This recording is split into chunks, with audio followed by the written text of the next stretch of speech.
விஜயும் சீமான் அவர்களும் RSS உடைய பிள்ளைகள் அப்படின்னு திருமாவளவன் சொல்றாரு. அவர் யார் பிள்ளை?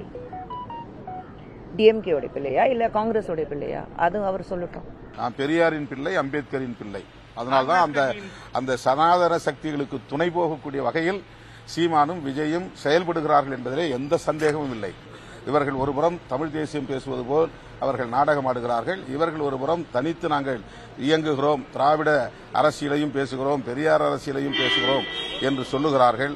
ஆனால் இதுவரையில் பிஜேபி பற்றியோ RSS பற்றியோ இதுபோன்ற சனாதன சக்திகளின் கிறிஸ்தவ மக்களுக்கு எதிரான தாக்குதலை பற்றியோ ஏதாவது விஜய் வாய் திறந்திருக்கிறாரா? ஏன் பேசவில்லை?